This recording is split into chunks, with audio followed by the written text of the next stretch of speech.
जय श्री राम, जय महाराणा साहब। आज हम चर्चा करेंगे पित्तास्मरी की, जिसको पित्ताशय की अस्मरी यानी पित्ताशय की पथरी कहा जाता है। Biliary calculus, biliary colic, cholelithiasis, gallstone colic, chronic calculus, cholecystitis आदि नामों से जाना जाता है। गॉल ब्लैडर स्टोन इन नामों से जाना जाता है। ये अधिकतर 30 से 35 या 30 से लेकर के 55 साल की महिलाओं को अधिक होता है। यह ज़्यादातर मोटी महिलाओं को या मोटे पुरुष को होता है जो बहुत ज़्यादा तैलीय चीज़ों को सेवन करते हैं, उन्हें सबसे ज़्यादा होता है। ये वैसे 3 प्रकार का होता है। पहला होता है कोलेस्ट्रॉल स्टोन। ये लगभग 6% रोगियों में पाया जाता है। हल्का सफ़ेद या थोड़ा पीला रंग का होता है। यह मुख्यतः कोलेस्ट्रॉल से ही निर्मित होता है। ये 1 या 2 हो सकता है, हल्का रहता है, गोल चिकना रहता है। दूसरा होता है पिगमेंट स्टोन। ये हरा या काला हो सकता है। ये अपने स्थान पर बिना लक्षण प्रकट किए लंबे समय तक पड़ा रहता है, 1 या 2 होता है। तीसरा होता है मिक्स स्टोन। ये लगभग 90% रोगियों को इस प्रकार की ही पथरी पाई जाती है। यह कोलेस्ट्रॉल क्या कहें उसे, calcium phosphate, calcium bilirubinate, calcium carbonate से निर्मित होने के साथ साथ संख्या में भी अधिक होता है। ये 100, 150, 200, 300 तक भी हो सकता है। जब कोलेस्ट्रॉल और बाइल सॉल्ट कोशिकाओं के चारों ओर इकट्ठे होते रहते हैं तो समय के साथ साथ ये भी पथरी का रूप धारण कर लेते हैं।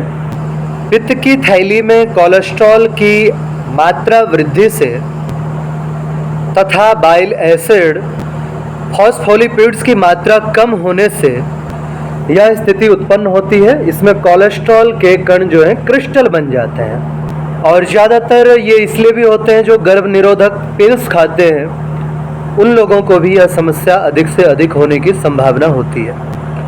आप समझ गए होंगे कि ये कैसे बनता है, और विस्तार से समझाया जा सकता है पर कोई लाभ नहीं है, इतने में समझ लीजिए। अगर आप शारीरिक परिश्रम नहीं करते हैं, चिकना, घी, तेल, भुना ये अधिक खाते हैं तो आपको इससे होने में संभावना अधिक है। पित्ताशय जीर्ण हो जाए तो भी होता है। पित्त के मार्ग में रुकावट होता है। कोलेस्ट्रॉल का अपेक्षित होने से भी ये समस्या बढ़ती है।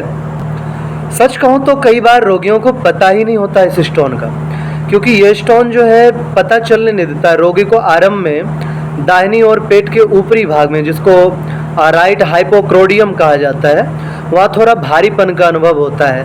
पेट के ऊपरी हिस्से में थोड़े थोड़े दर्द होता है। अत्यधिक पसीना आता है रोगी को, तो लगता है कि भाई पित्तास्मरी हो गया होगा।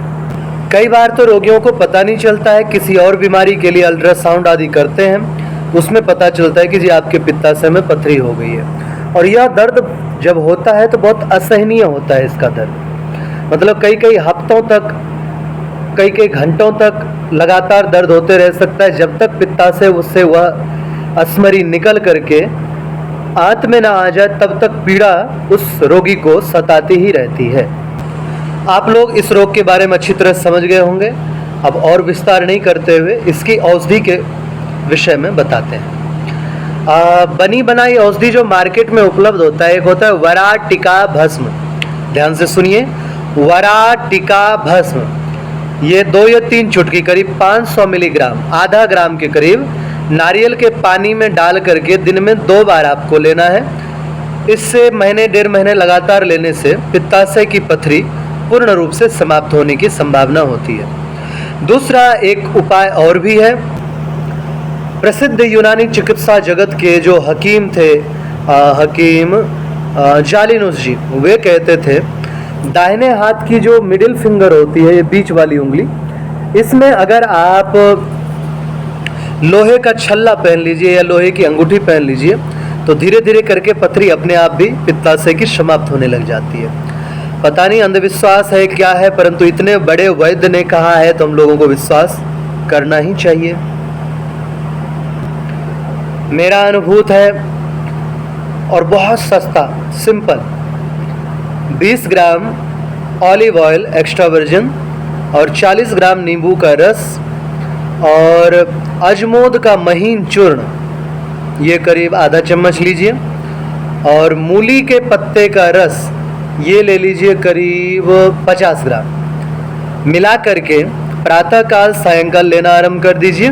दूसरा, निशोथ नाम की एक औषधि होती है, निशोथ और इंद्रजौ बराबर मात्रा में पीस लीजिए। 3-3 ग्राम गाय के कच्चे दूध के साथ दिन में 2 बार देने से पित्ताशय की पथरी समाप्त हो जाती है। और एक वैद्य हैं मथुरा के, वे कुछ बीज का प्रयोग करते हैं, मुझे देखने में वह अशोक का बीज लगता है, आप लोग भी चाहे तो उसका प्रयोग करके देख सकते हैं। अशोक के 6 बीज पीस करके सिलबट्टे में, ध्यान रखें सिलबट्टे में, सिल में, पत्थर में ही पीसना है, पीस करके अगर सादा जल के साथ ग्रहण किया जाए तो वे बताते हैं कि 15 दिन के भीतर ही पित्तास्मरी समाप्त हो जाती है। पित्ताशय की पथरी वाला दर्द और किडनी की पथरी वाला दर्द में क्या लेना चाहिए कि 10 मिनट के भीतर दर्द पूरी तरह से रुक जाए, इंजेक्शन की आवश्यकता ना पड़े, उसका वीडियो हम अगले भाग में बनाएंगे। अगर आपको इस ज्ञान से तनिक भी लाभ होता है तो दूसरों को भी बताएं, इस चैनल को सब्सक्राइब करें, दूसरों से शेयर करें। मिलते हैं अगले वीडियो में। जय श्री राम, जय महाराणा।